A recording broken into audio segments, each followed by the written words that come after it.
దేవుడు గొప్ప ప్రేమికుడు. So loved, ఎంతో ప్రేమించాడు. ఏంటి, ఎంత హెచ్చింపుగా అయితే, ఎంత లిమిట్కి అయితే, ఎంత ఘనంగా అయితే ప్రేమించగలడో అంత ఘనంగా ప్రేమించాడు. ఎవరిని?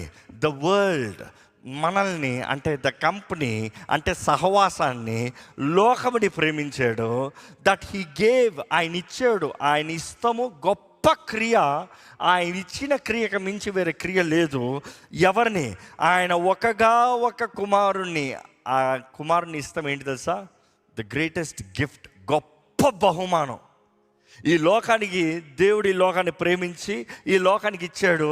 ఆయన ఒక కుమారుడు గొప్ప బహుమానాన్ని ఇస్తాం మాత్రం కాదు.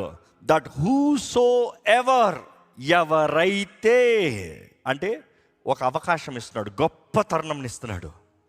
ఈరోజు మానవుడికి కలిగిన గొప్ప తరుణం ఏంటంటే, ఎవరైతే బిలీవ్స్, నమ్ముతారో. చేయాల్సిందంతా ఏంటంట? నమ్ము. దేవుడు నీకు ఆయన ప్రియకుమారుని ఇచ్చాడని నమ్ము.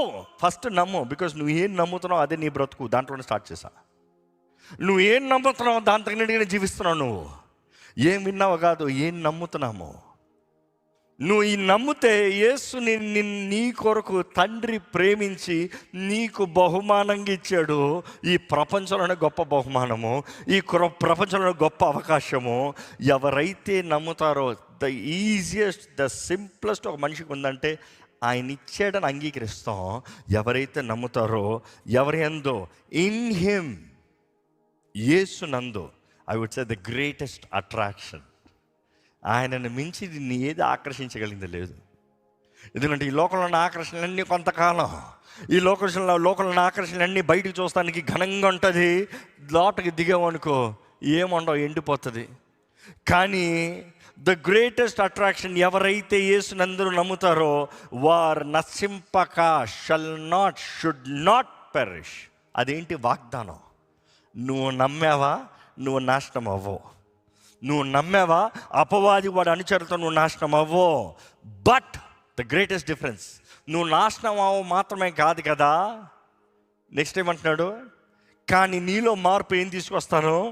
హ్యావ్, నిశ్చయత. నీలో ఒక నిశ్చయతని ఇస్తున్నాను. నీకు నిత్య జీవం కలుగుతుంది. ద ఎవర్ లాస్టింగ్ పొజిషన్, అంటే నిత్య శ్వాసం.